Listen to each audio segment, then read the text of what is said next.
Okay, ladies and gentlemen, today we're doing a modification on the Lamborghini Gallardo.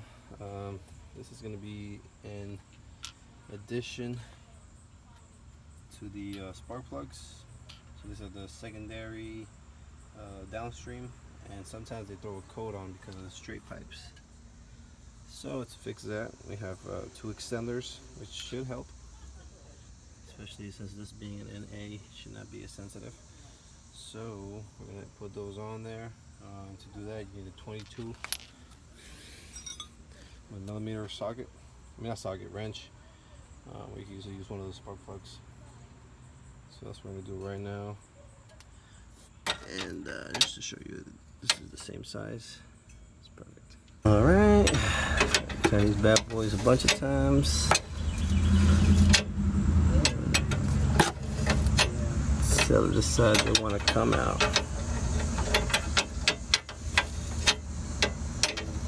And this works a whole lot better if you unplug the O2s because they won't twist up. But you know what? Can't do that because I don't even know where it's connected to. Alright, so these seem to have like a extender here for certain applications. So I just left that on there because we have a pretty short thread. So these things go on. Pretty straightforward, I guess. So, I don't want to mess with the threads, but yep, just kind of goes in there and twist.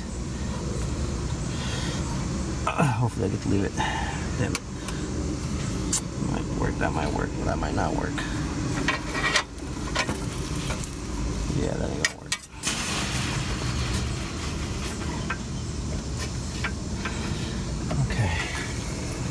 Okay, so essentially the threads, pretty easy, just hopefully not all cars have access like this, but this car made it a whole lot easier for me to get in here, so twist it all the way around. Fortunately it ends right there, so I have to figure out how I'm going to fix that.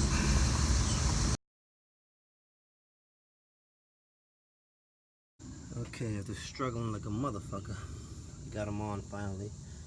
But next time I probably would get the ones that come up instead of the L angle. Okay, ladies and gentlemen, finally got them on. It was pretty tight to get in there, as there wasn't a lot of slack to play with. The lines ended up pretty crazy in there, but nothing extreme. Next time I probably would get the ones that go straight up. That way it should go easier in because these angle like an L, so it's pretty hard. But yep, that should do it. That does it. That's your O2 extender, so you don't get a check engine light.